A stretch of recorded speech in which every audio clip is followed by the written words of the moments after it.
Olá, caríssimos. Estou aqui hoje para falar sobre As Origens do Mal, do Georges Minoir, uma história do pecado original. Então aqui o Minoir é um historiador francês e ele faz, essa grande história das mentalidades, história das ideias, Ele é um historiador nessa área, historiador francês, e vai, assim, trazer vários textos aí, textos bíblicos, textos de comentaristas, textos atual, então chegando até o darwinismo, a bioética, para pensar sobre essa questão do pecado original, E então eu vou comentar sobre isso, falar sobre esse livro um pouco, o que eu achei também, como que ele trata que ele faz um levantamento de bastante obras. É uma obra vastíssima, porque você trata aí de mais de 2000 anos, de pensamento, tanto entre os judeus, depois pelos cristãos, os primeiros cristãos ali, escritores, Agostinho e tal, Pelágio, e vai vindo, chegando até os dias atuais. Então é uma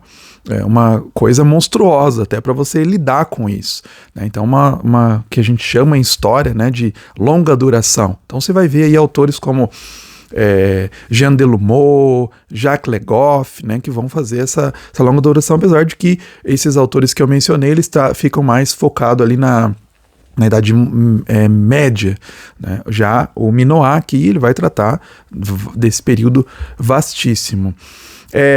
Eu estava bem interessado, qual que é meu interesse em ir para esse livro? Estou bem interessado sobre esse ano, pesquisando aí, nos últimos anos, sobre essa questão do impacto do pecado original, da ideia da queda, justamente nos impactos com relação ao tema que eu pesquiso, o transhumanismo.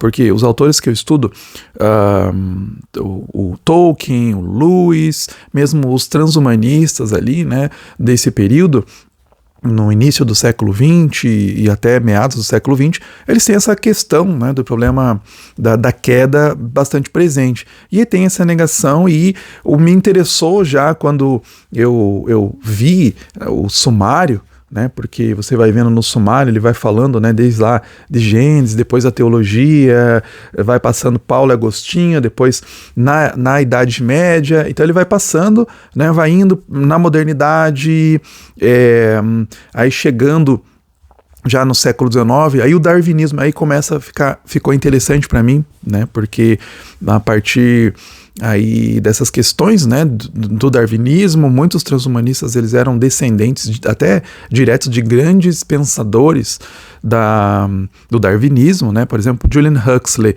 o avô dele era o Thomas Huxley, que era um dos grandes defensores, foi chamado de o Bulldog de Darwin, como um dos grandes defensores da teoria darwiniana, e como isso impactou nessa questão da queda, do pecado original. Então todos nós sofremos isso, como que não? E aí muitos vão falar que o darwinismo vai ter um impacto bem grande nessa questão da queda, porque então não tem mais queda, porque é um produto evolutivo, Então, como que tem essa queda? Como é que você explica isso? Tanto que tem livros que vão falar, a teologia cristã após Darwin, tem muitos estudos nesse sentido, Então, é realmente aí que a gente vai pensar, e aí vai começando desde o capítulo 7, que são 9 capítulos mais a conclusão. Desde o capítulo 7 ele já vai indo para exatamente no século XIX o impacto da ciência nessa ideia do pecado original, Depois vai indo até chegar num dos capítulos que para mim era o que eu tinha maior interesse, que é o último capítulo ali, o capítulo 9, que vai falar do Adão bíblico ao Adão eugênico, o século XX. Mas eu já vou comentar mais, especificamente sobre isso. Em geral, como que assim essa obra, As Origens do Mal, do Minoir, ele vai passando de um texto para outro, às vezes com apenas referências ocasionais e breves sobre o contexto social e político, que às vezes a gente quer mais um pouco, me fala mais um pouco do contexto social e político desse período que você está tratando, E a leitura, às vezes os textos, as referências secundárias são muito escassas e limitadas, e assim, aí eu acho, começar a falar um pouquinho das coisas que me incomodou, Ele foca muito na literatura francesa somente, né? Então, só o que tem disponível em francês, e e são raros, assim, por exemplo, né, tô falando de Agostinho, ele vai só no Agostinho, só na fonte, né? Tudo bem, legal, interessante.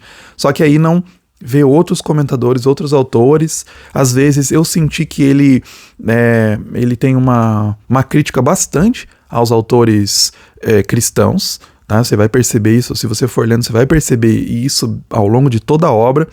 Ele é um autor, eu acho que ele é ateu, né? Você percebe pelas escritas, uma crítica bem forte à religião, e às vezes falta um pouco de uma caridade interpretativa do que ele está lendo, né? Então ele está lendo um autor que é Agostinho, que escreveu durante muito tempo da sua vida, só para ficar no exemplo, né? Então vai mudando as opiniões, e ele fala, né? Olha, ele se contradiz aqui, né? Então ele vai bastante assim pegando essa criticidade, nesse sentido, às vezes, que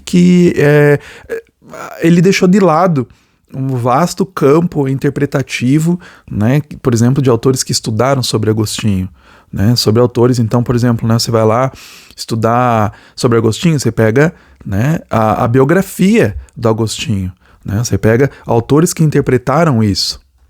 Por exemplo, né, o Brown, Peter Brown, né, que tem uma biografia monumental sobre ele, é um estudioso do período, né, e aí você já aprende também sobre o contexto da época. Então, para mim, faltou isso, assim, né, esses autores, para além da França, para além desses textos, às vezes, simplesmente porque, às vezes você vai ler um texto, claro, você tem que ir para as fontes, né, os historiadores sabem disso, mas às vezes você tem a sua interpretação das fontes, né?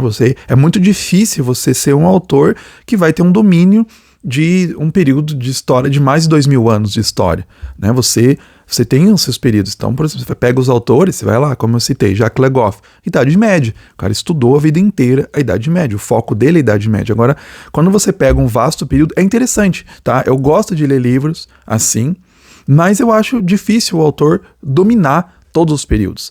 E se ele mostra que ele tem um domínio, por exemplo, sobre um período específico, digamos que ele é medievalista. Então, aquele período ele vai ter que gastar mais tempo, por exemplo, né? Vai ter mais fontes que ele vai trazer, então ele vai se dedicar mais, vai ser a parte mais longa.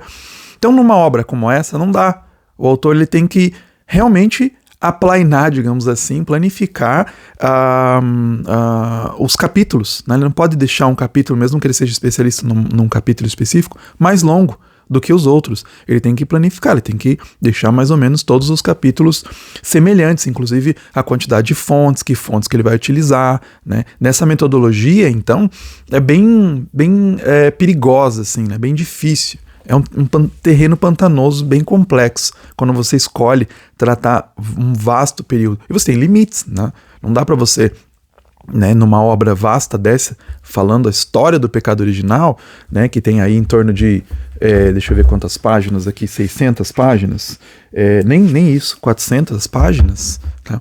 Então, pensa como que vão ser as fontes que você vai tratar. Então, realmente, você vai escolhendo algumas fontes, você acha, não, esse período aqui eu vou falar de Agostinho, esse período eu vou falar, né, de São Tomás de Aquino, mas tem muitas outras pessoas que discutiram, e mesmo tem pessoas que discutiram as obras desses autores. Então, às vezes, você vai ler lá essa fonte e você interpreta, por exemplo, você pega um texto do São Tomás de Aquino, né, ou são vários, né, um corpo de texto muito grande, você vai ter dificuldades de tratar, né, de interpretar e tal. Então, eu acho bastante difícil isso. Eu acho que, assim, é uma obra que você, curioso sobre o tema, você vai entrar, mas tem outras obras melhores, né, inclusive eu vou indicar uma pro período que eu tinha interesse, né, que eu considerei uma obra um pouco melhor nessa relação de ciência e questão do pecado original, né. Claro, então, como eu disse, né, tem vantagens e desvantagens nessa forma de trabalhar, né, porque ele vai colocando as citações, né, das fontes, às vezes tem partes que têm longas citações das fontes, né, e depois ele traz a interpretação dele. Então, algumas vezes eu coloquei assim, né, olha, uma interpretação meio falaciosa aí da fonte que você acabou de citar. Eu coloquei esses comentários, falei, olha, mesmo essa passagem que você colocou aqui para mim, você interpretou de um jeito assim que, né, não sei se é bem assim mesmo, né? Então eu vou ler algumas passagens aqui que eu acho que são interessantes e são passagens críticas para mim do que eu tinha interesse da obra, e vocês vão falar. Inclusive, numa dessas que eu anotei como uma falácia. Ele fala assim, página 397, se você tiver aí ao livro. Notamos que a igreja defende agora, então ele está falando, né, já é no capítulo 9, o último capítulo, né, do Adão bíblico ao Adão eugênico. Notamos que a igreja defende agora a dignidade do ato sexual depois de ter feito dele, o ato sexual, por tanto tempo, a própria ilustração da concupiscência, uma degradante necessidade devido ao pecado original. Eu acho assim que é muito complicado você fazer uma afirmação desse tipo de que, né, a igreja, né, durante tanto tempo defendeu isso, somente isso, né, que o pecado era que o sexo era uma coisa ruim e tal, né. Eu acho que é uma afirmação assim muito forte para você fazer para uma igreja, né, aí que tem 2000 anos de idade. A gente sabe que teve muitos momentos em que teve uma visão complicada com relação ao sexo, mas por parte da igreja. Mas eu acho que isso não é uma realidade para sempre, para você chegar no século XX e falar, pronto, né? Agora, claro que a igreja tem sua visão com relação ao sexo, com certeza, né? Tem uma visão que é mais conservadora do que o mundo que a gente vive, o contexto que a gente vive. Nem por isso é um negócio que você coloca aqui, né, a igreja tá errada, né? E pronto. Essa é a opinião dele. Então, às vezes, é muito difícil você separar, às vezes, o que é a opinião do autor, né? O que é a opinião do autor do que as fontes estão dizendo. Isso eu acho que é muito difícil para uma pessoa que está começando a pesquisar, uma pessoa que não tem, às vezes, tanta criticidade assim, né? E às vezes, mesmo um cristão que vai entrar e vai ler essa obra. Então, às vezes, até, né, é um perigo, assim, porque a pessoa, né, ela vai aceitar, o autor está falando, ele tem especialidade, ele tem um peso, né, grande, argumentativo, e aí o autor está falando que é assim, né, deve ser assim, e aí, né, tem esses problemas. Então, eu acho que é uma obra que você tem que ir com uma criticidade bem grande. Ele tem muitas ideias boas, mas eu acho que tem algumas dificuldades interpretativas, algumas visões do autor por ele ser mais ateu, né, ele vai criticar o cristianismo a todo momento, vai falar, olha só, hipocrisias e tal, né, olha só. Outra passagem aqui, falando nesse capítulo, relacionando a ciência e a tecnologia no século XX. Dizer que a transgressão de barreiras naturais é uma falta moral é pôr em causa toda a medicina. Sacralizar o genoma é também reduzir a dignidade humana à identidade biológica ou negligenciar os aspectos culturais e relacionais. Em si, as manipulações genéticas não são boas nem más. Tudo depende do que se quer fazer com elas. Isso aqui está na página 399. Eu achei muitos problemas nesse capítulo, né? Muitas questões assim problemáticas e que eu questionei bastante. Nessa parte aqui, eu achei assim, até eu discordei bastante do autor. Tá? E do ponto de vista da filosofia da tecnologia, que foi o que eu estou entrando aqui, mesmo do ponto de vista da filosofia da ciência, é bem temerária esse questionamento que ele faz, essa colocação que ele faz, né? Ele fala assim que as manipulações genéticas não são em si boas nem más. Não existe neutralidade, tá? Não existe neutralidade em ciência, não existe neutralidade em tecnologia, não existe neutralidade nem religiosa, né? Roy Clauser, vai lá ler. Não existe isso aqui, eu acho que é até meio inocente de se dizer, não são nem boa nem má, depende do uso. Quando você patrocina o desenvolvimento disso, quando um Estado investe, coloca dinheiro, já tem interesse por trás. Quando tem uma pessoa participando dessa pesquisa, tem interesse por trás. Né? Não dá para dizer que uma empresa que vai participar de um desenvolvimento genético, de manipulação genética, vai... assim, né? É neutro. Então vai lá o cientista e deixa do lado de fora a sua neutralidade, seus preconceitos, né? Seus conceitos, e vai fazer um trabalho livre de conceitos. né, de suas visões. Não existe isso. Eu recomendo até ler a biografia, nesse sentido, né, a biografia da Jennifer Doudna, que é a decodificadora do Walter Isaacson. Lá no final, o Walter Isaacson normalmente ele é bem otimista e tal, né, com as biografias que ele faz várias biografias, tal, ele acha muito legal, né, ele fez do Elon Musk recentemente, do Steve Jobs e tal, mais antigo, e ele é bem otimista, mas ele lá no final desse livro, A Decodificador, ele coloca as questões éticas que estão por trás. Olha, cuidado em você pensar em manipulações genéticas. A Jennifer Doudna, ela foi a que fez foi uma das desenvolvedoras da CRISPR, da tecnologia do CRISPR, edição genética, né?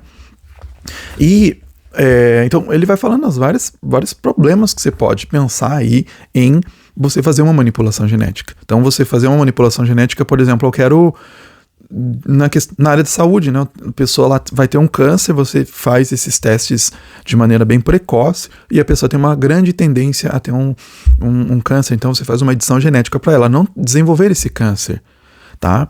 Mas também a mesma técnica pode ser usada para, por exemplo, mudar a cor do olho da criança. Então, fazer o filho tá ali se desenvolvendo, então já vou fazer manipulação genética para escolher a cor dos olhos, cor do cabelo, etc. Várias coisas de desenvolvimento físico até, né, sem essas possibilidades, como a gente conhece o DNA, como funciona. Então, quando a gente vai fazer uma manipulação genética, não é boa nem má, tá? Não é neutra, tá? Você já vai, né, com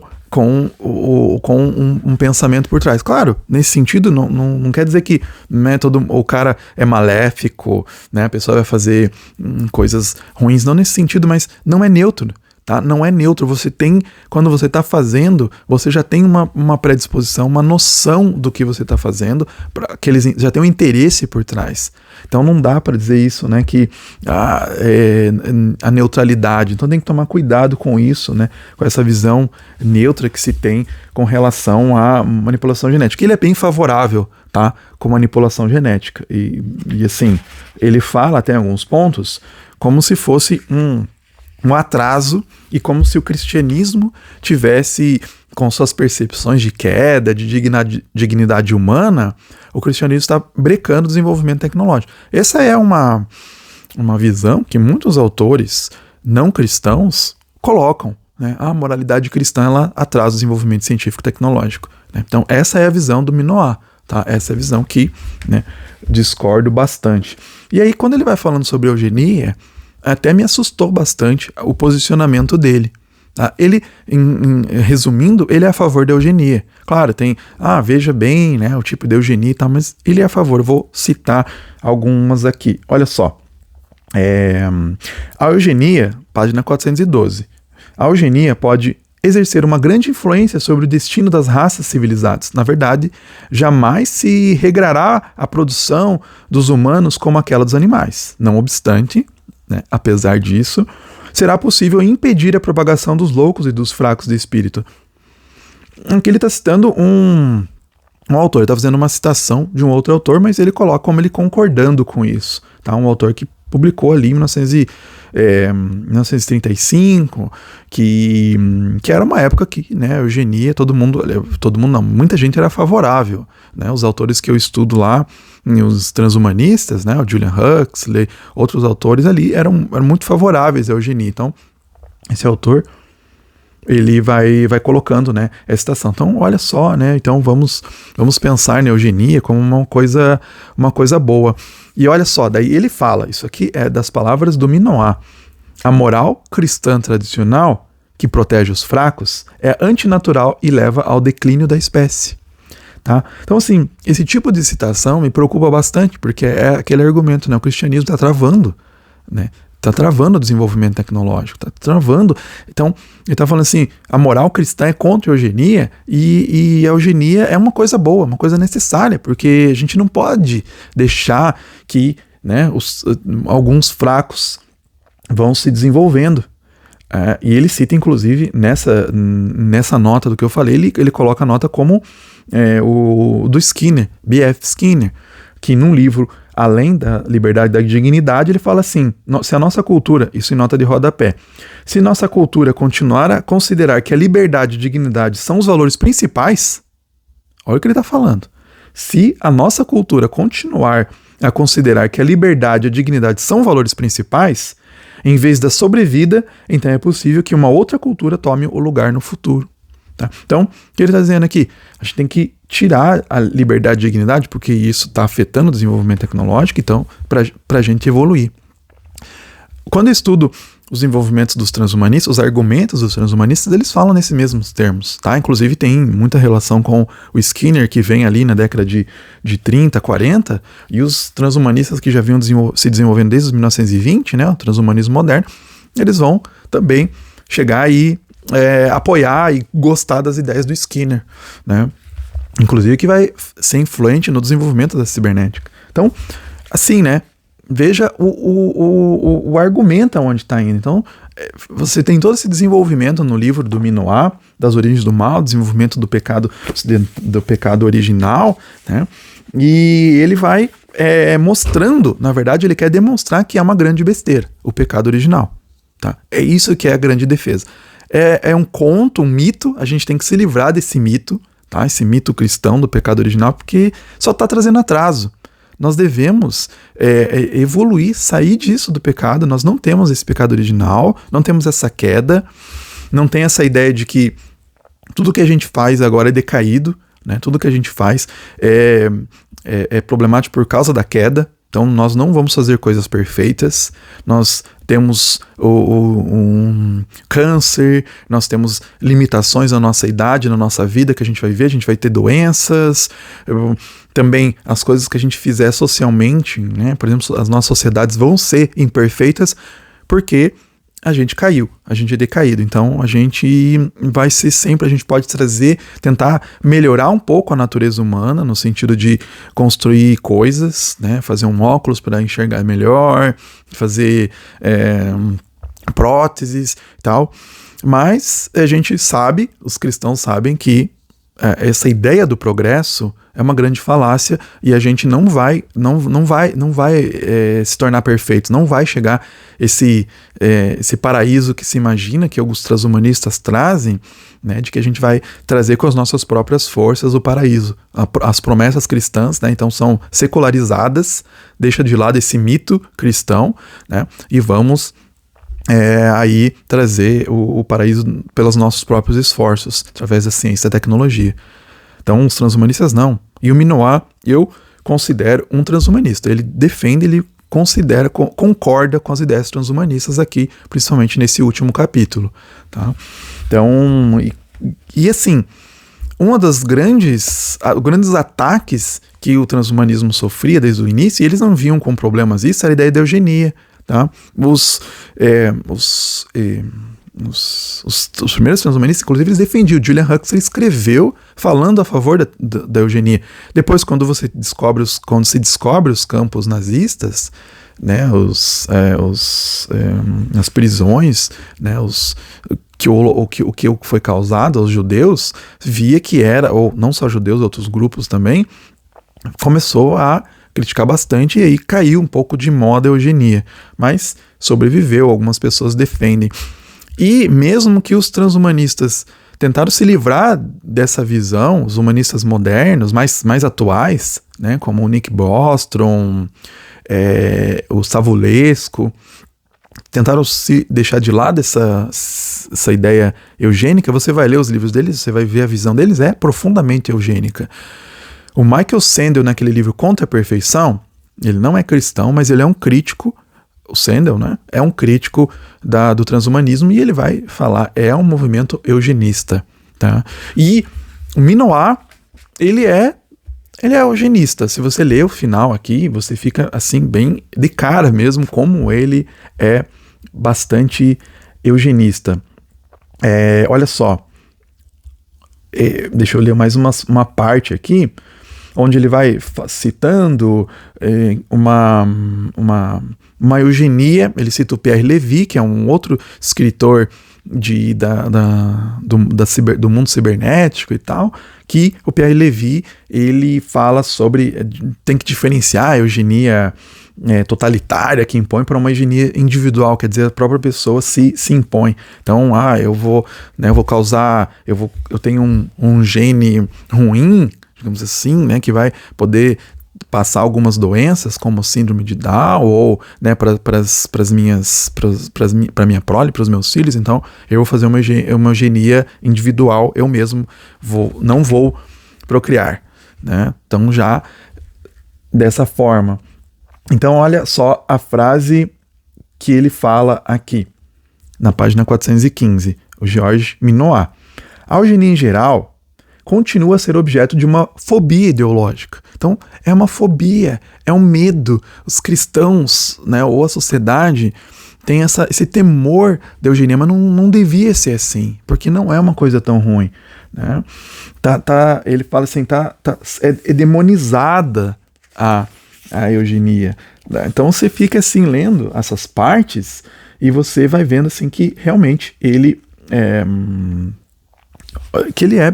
bem defensor da eugenia. Olha mais.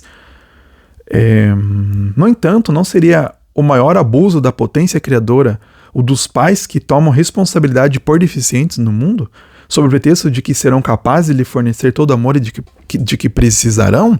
Né? Não, esses pais estão errados. Você vai colocar um filho, né, com deficiência, esses pais são irresponsáveis, eles não deviam, né, ter. Então você vê que tem sociedades que já estão pregando o aborto para criança síndrome de Down. A criança nasce, então eles falam, não tem mais crianças que nascem com síndrome de Down nesse país, porque colocaram essa lei, né, eugenista, tá? Não vai parar aí só que tem síndrome de Down. Você vai fazendo outras pessoas, né? Então vamos selecionar as pessoas aqui de acordo com o Lewis falava na Abolição do Homem, bastante contra isso, né? Então vamos colocar aqui só as características que a gente quer, que algumas pessoas querem, e todo mundo tem que aceitar, e pronto. O Chesterton já tem naquele Eugenia e Outros Males, que ele escreveu lá em 1912, se não me engano, por ali, ele já criticava essa visão eugênica, né? E era numa época em que não era digamos assim, uma coisa absurda falar sobre eugenia, né? Mesmo no Brasil a gente tinha pessoas que defendiam a eugenia. Monteiro Lobato defendia a eugenia, escreveu lá O Presidente Negro, uma obra profundamente eugênica e nojenta, diga-se de passagem, né? Se te causa um asco lendo o livro, você vai ver assim que é até temerário, né? Você vê trazer esse argumento de novo. Então ele vai sendo profundamente eugenista e profundamente transhumanista, né? Nesse final aqui do livro, nesse capítulo aí do Adão bíblico ao Adão eugênico, né? Então ele fala assim, como se fosse uma coisa diabólica, tentar dominar a evolução. Não, o ser humano tem que realmente tentar dominar a evolução. Essa é a mensagem que ele vai deixar aqui. Então a gente tem que se livrar dessa ideia aqui do pecado original, né, para a gente poder evoluir a natureza humana, para a gente fazer mudanças transhumanistas para ter essa grande melhora, né? Então, assim, e ele volta num dos grandes posicionamentos que eram dos transhumanistas, voltar ao iluminismo. Olha só, o iluminismo foi uma coisa excelente, né? Ele fala assim, graças a uma outra herança, aquela da filosofia pagã, para a qual o homem é a medida de todas as coisas, a gente tem que voltar, retornar a isso. É isso que é, né? O homem é a medida de todas as coisas, então a gente tem que ir lá e melhorar, e deixar de lado essa mitologia do pecado original, né? Então, assim, vocês viram aqui que eu fiz bastante críticas, né, o Georges Minoat. Foi o primeiro livro que eu li dele. Eu queria ler porque eu gosto desses livros de história das mentalidades, até estava sentindo saudade de ler. Eu gostava muito de ler durante a graduação, mestrado também, sempre gostei bastante de história das mentalidades, mas pela metodologia e pela própria visão do autor, né, que eu discordei bastante, foi uma obra assim que ela é bem escrita, tá? Não é ruim, assim, a obra bem pesquisada, tal, mas tem essas questões assim bastante polêmicas da forma como ele escreve, da forma como ele interpreta os textos, que eu acho que você vai ter melhores interpretações sobre essa visão do pecado original em outros autores, tá? Não é só porque ele não é cristão, também, né, que não é só por isso, né, que eu não concordei, mas sim porque eu vi muitos equívocos. Claro que tem às vezes que ele faz comentários que sim, realmente, né, tem contradições e tal na interpretação, né, ao longo desses séculos de história do cristianismo, mas a forma como ele coloca, assim, né, sem colocar às vezes o contexto também, sem colocar o contexto político e social, e essa visão bastante ceticista, para mim acaba deturpando a interpretação que ele se tem, né, que ele traz, assim. Então, assim, para um público, é complicado até para falar nessa obra, para quem é indicado essa obra, porque eu acho assim, às vezes se um público em geral for ler, por exemplo, que não é cristão e que não tem um conhecimento do desenvolvimento do pecado original, né, da teoria, então, por exemplo, vai lá ler teologia sistemática, teologias históricas que trazem, né, evolução. O Alistair McGrath tem grandes livros trazendo a evolução inclusive das heresias e também do pensamento cristão, da história do cristão, só para ficar em um autor, né? Vai ter uma interpretação muito mais embojada, engajada, mais aprofundada, porque se uma pessoa for para esse livro sem ter esse conhecimento, ela vai acatar as ideias do autor. Então é isso, realmente, né?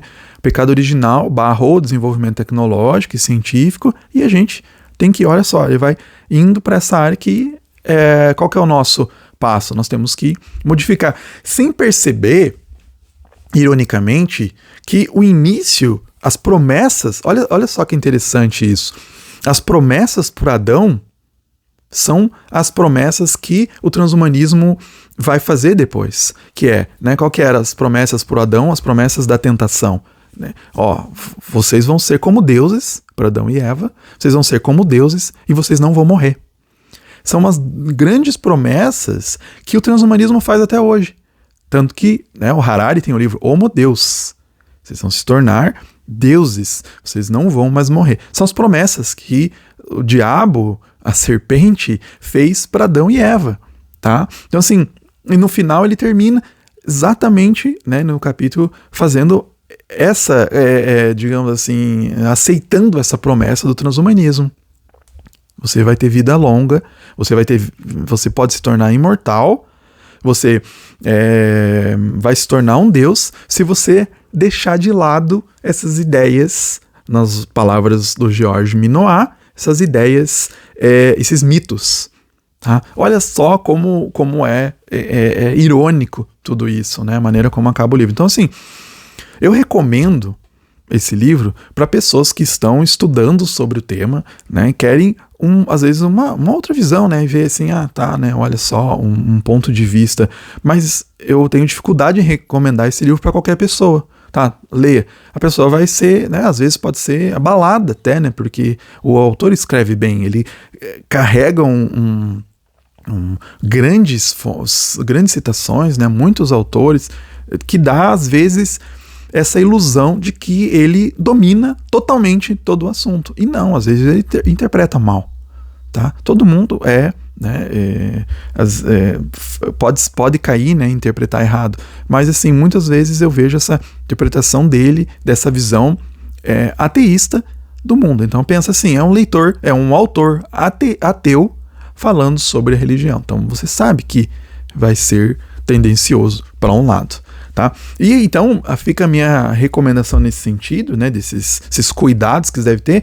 E se você, como eu, fui interessado para pensar o impacto da ciência para o pecado original, né, eu recomendo ler esse aqui. Tá? Então, se você quiser ler antes ou depois de ter lido, né, eu acho que ler antes já para você já estar, digamos assim, vacinado, né, com as ideias, que é A Evolução e a Queda, do James Smith e do William Cavanaugh. Eles são editores, então eles chamam teólogos, historiadores da ciência, tá? Tem autores até físicos, cientistas da área dura, né? Que são cristãos e que escrevem são todos autores cristãos, tá? Então, já falo isso. E eles querem exatamente pensar sobre as implicações da ciência moderna para a teologia cristã. Então, eu achei um livro bem melhor. Inclusive tem, né, o Brian Waters, se não me engano. Tem o Peter Harrison, que é bem conhecido da galera aí que estuda essa relação. Tem um capítulo do Norman Wirsba, que é sensacional também. E o Brent Waters é um autor que está aqui, que ele fala sobre transhumanismo e pós-humanismo, que é um autor que eu já tinha lido livros nesse sentido, né? Dessa perspectiva cristã, uma crítica ao transhumanismo. Então, assim, eu recomendo nessa pegada de o impacto da noção do pecado original, da queda, para a ciência moderna, né, o que aconteceu, e para a visão cristã, eu recomendo esse aqui de olhos fechados, tá? Então, eu acho uma obra, assim, bem mais excelente nesse sentido, né? Porque, como eu disse, como eu mostrei aqui para vocês, tive essas reticências, assim, né, com relação aí ao George Minoir. Então, tá aqui, né, os meus comentários. Claro, eu não sou especialista, como um leitor, né? Como um leitor talvez leigo, que se interessa por essa temática do pecado original, da queda, para a questão da ciência, do transhumanismo no século XX, né? Esse é o meu interesse. Então, é essa minha leitura.